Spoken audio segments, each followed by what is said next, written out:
Mais uma vez, voltamos a trazer destaques internacionais sobre a intensificação do conflito na Ucrânia, com focos em ataques a locais relacionados à energia. Vamos conversar agora com o doutor Leonardo Paz, pesquisador da Fundação Getúlio Vargas e professor de Relações Internacionais do IBMEC do Rio de Janeiro. Professor, seja muito bem-vindo. Boa noite. Boa noite. Um pouquinho mais cedo a gente trouxe a informação, foi até o Dani que trouxe essa pergunta para a gente a respeito dessa intensificação das tropas russas, desses ataques em locais estratégicos, centrais de energia, o que, além de provocar um terror, né, porque já se vive uma questão de pavor por causa do gás mais restrito à Europa e também à Ucrânia, existe também essa preocupação com a redução do fornecimento de energia. Isso pode sim intensificar ainda mais nos próximos dias? Há alguma possibilidade de União Europeia e Estados Unidos fazerem algum tipo de intervenção para tentar parar com esse tipo de ataque? O que o senhor vislumbra para os próximos dias? Vamos lá. Eu imagino que a continuação desse tipo de ataque é possível. Tá? Eu acho que está nas cartas, né? Quer dizer, esses ataques são ataques diferentes, né, do que a Rússia vinha fazendo até o momento. Eu acho que é bom contextualizar. A Rússia vem numa situação na qual ela anexou, né, pelo menos do ponto de vista legal, no Congresso passaram uma anexando parte do território ucraniano, da região de Donbass, que eles classificaram que era deles. Os ucranianos muito rapidamente conseguem avançar nesse território supostamente anexado, e a Ucrânia, o que é muito interessante para a Ucrânia, são vitórias muito importantes, e a Ucrânia faz um ataque muito importante a uma ponte, que é a ponte que liga o território russo originário, né, e a Crimeia. Era super importante para a Rússia essa ponte, o próprio Putin foi lá inaugurá-la, ele, enfim, é considerado como um pouco a ligação, né, entre a Crimeia, a formalização da ligação da Crimeia com o território russo. E essa explosão, quando acontece, os russos aí sim vão fazer uma série de ataques bastante duros, de mísseis por quase todo o país, inclusive Kiev, que não se atacava desde lá do primeiro semestre, para poder, enfim, fazer uma retaliação em relação a esse ataque da ponte, né, que é muito simbólico. Então, o ataque nas centrais energéticas pelo país quase todo, inclusive na região de Kiev, é um pouco a retaliação em relação a essa ponte, de certa maneira um pouco a esse avanço ucraniano. Eu acho que o ponto central dessa questão é olhar que está chegando o inverno, né? Quer dizer, os ataques em relação às centrais de energia combinados com a limitação de gás e combustível, enfim, que a Rússia levava antigamente para a Ucrânia, vai fazer com que a Ucrânia sofra muito, especialmente a população sofra muito agora no inverno, tendo que poupar energia, poupar combustível, para poder passar pelo inverno com uma forma um pouco mais razoável, né? Mas acho que esse talvez seja o grande problema que a gente está olhando no futuro próximo. Pois é, professor, e hoje nós demos a notícia de que os Estados Unidos desconfiam que a Rússia faça exercícios nucleares muito em breve. Além disso, agências internacionais apontam que a Rússia também, nos próximos dias, fará exercícios de lançamento de mísseis. E teve também um episódio que, se não me engano, acho que noticiamos ontem, a queda de um caça supersônico em uma região turística da Rússia. Ele estaria fazendo exercícios militares. Enfim, o que esses indícios levam a crer? Uma intensificação dos ataques da Rússia à Ucrânia nos próximos meses, nas próximas semanas. Uma preocupação com os exercícios militares se justifica, e se porventura isso se concretizar, entraremos em um novo momento da guerra? Outros atores poderão entrar no conflito? Vamos lá. Primeiro que, assim, isso não é nenhuma grande peça de inteligência americana, né? Quer dizer, eles estão usando algum sensacionalismo por trás disso, mas é sabido há décadas, enfim, há anos, que os russos, nessa época do ano, geralmente fazem seus principais treinamentos militares do ponto de vista nuclear, né? De lançamento de mísseis, de explosões, enfim, acho que não se pode mais essa explosão, né? Mas em lançamento de mísseis especificamente para poder saber se o equipamento militar deles, nuclear, está funcionando, está operando mais ou menos bem. Então, assim, eles dizerem que isso vai acontecer agora não surpreende ninguém que acompanha o assunto, né? Quer dizer, é óbvio que num contexto onde o Putin já ameaçou uma ou duas, três vezes de lançar mão do seu arsenal nuclear dentro do contexto da guerra da Ucrânia, então isso obviamente deixa as pessoas mais preocupadas, né? Especialmente porque muitas vezes, para pegar um pouco de surpresa, você faz um treinamento e acaba promovendo o ataque, todo mundo imaginando que é um treinamento. Não acho que vai ser o caso, é a minha opinião nesse momento. Treinamentos são constantes, são normais. O próprio Estados Unidos, agora, no início de setembro, fez um treinamento também de um míssil balístico intercontinental, até naquele contexto da visita, pouco tempo depois da visita da Nancy Pelosi a Taiwan. Então, quer dizer, estava uma tensão entre Estados Unidos e China. Muita gente achou naquele momento que era uma provocação. Não era um treinamento de míssil interbalístico. Eles já iam fazer isso no início do ano e acabaram postergando. Então, eu acho que não é ou melhor, não há razão nesse momento para que nada diferente aconteça, né? Quer dizer, que basicamente seja um treinamento que já se esperava acontecer. Óbvio, num contexto de guerra, num contexto que o Putin está se encontrando cada vez mais encurralado em função do fracasso que ele tem tido na guerra. Isso sempre será uma questão problemática, mas há muitos indícios que dizem que não é uma nova fase da guerra até esse momento.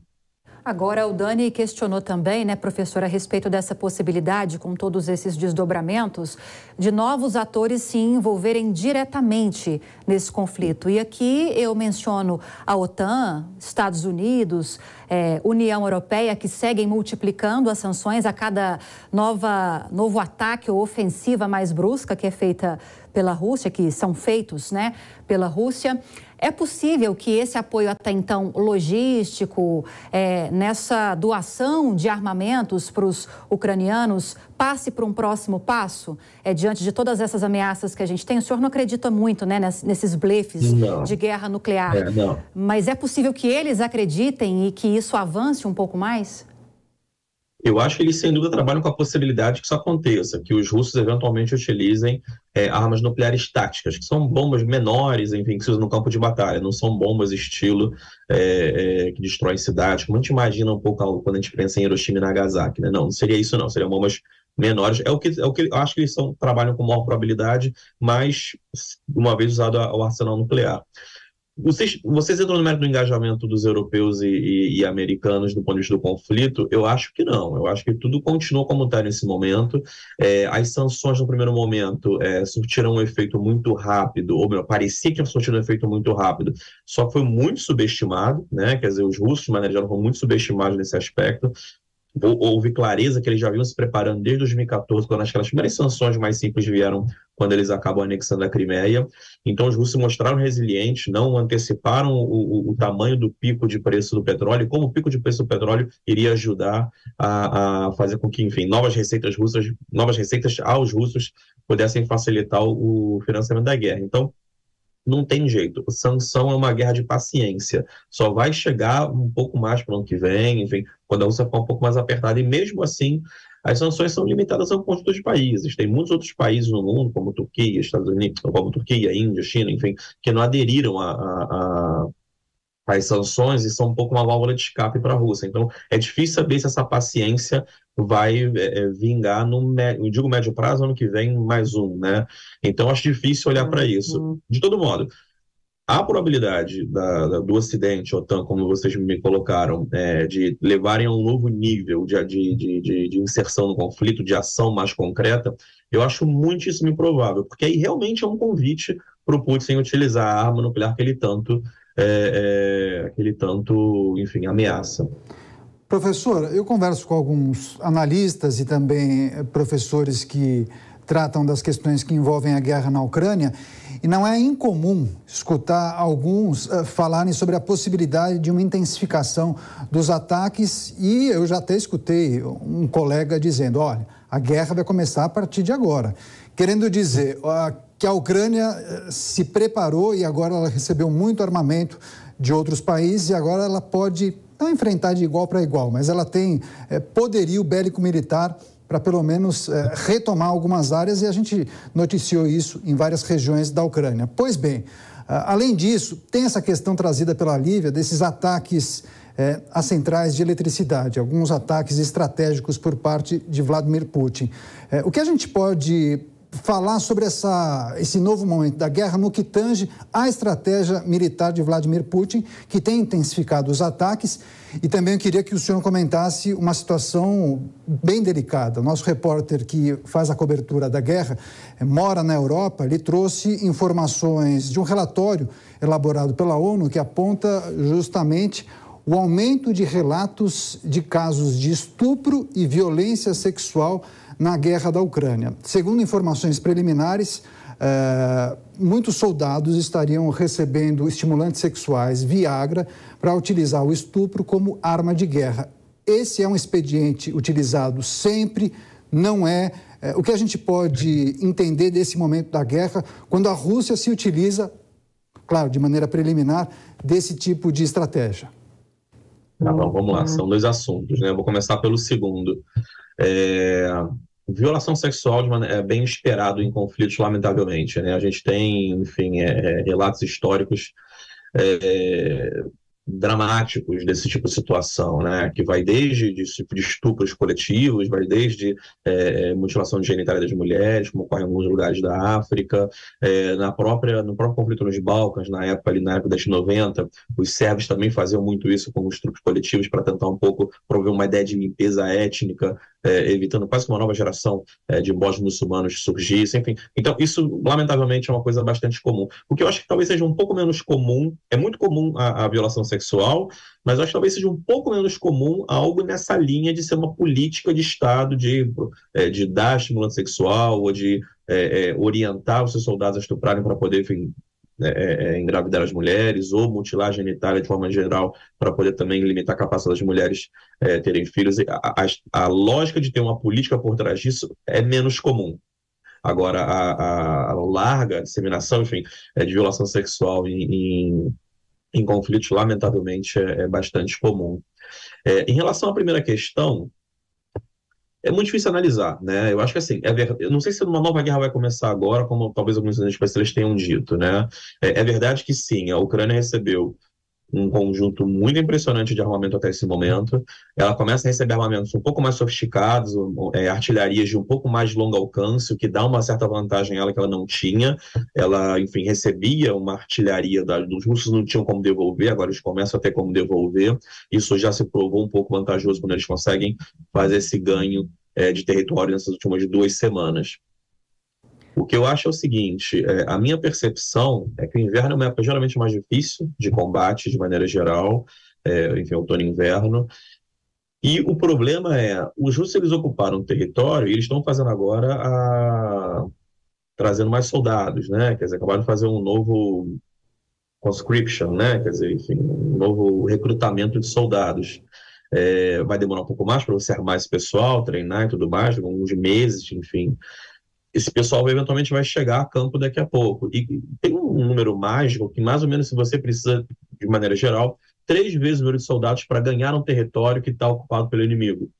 Eu não sei se a Ucrânia tem esse povo todo, tem esse exército todo para poder ganhar todo esse território que os russos estão começando a ocupar. Eles estão ganhando território nesse momento. Eu acho que a vantagem está do lado do ucraniano, de maneira geral.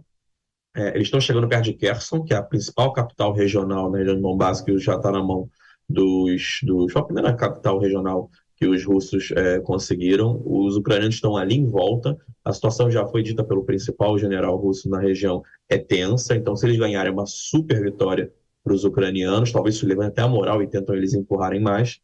Agora, na média, eu acho que o dinheiro tem pelo menos 50% de chance, ou 60% de chance da coisa ficar naquela guerra de atrição, né? De attrition, né? Que você fica um pouco para cada, um pouco ganha aqui, um pouco ganha ali. A Rússia essa semana já começou a ganhar um pouquinho mais de espaço no outro lado, porque de fato ela ganhou o território e começou a ocupar com muita tropa, muito soldado, muito equipamento militar. Agora os ucranianos conseguirem tomar isso de volta é muito custoso, por mais que eles tenham um equipamento militar.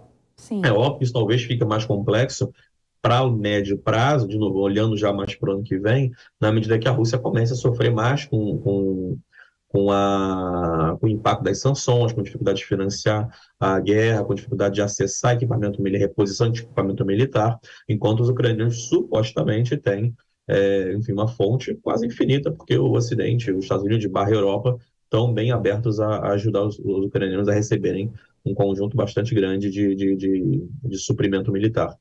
Ok. Dr. Leonardo Paz, pesquisador da Fundação Getúlio Vargas, professor de Relações Internacionais do IBMEC. Professor, obrigada pelas análises da guerra na Ucrânia. Boa noite, bem-vindo sempre. Nada, boa noite a vocês, até a próxima.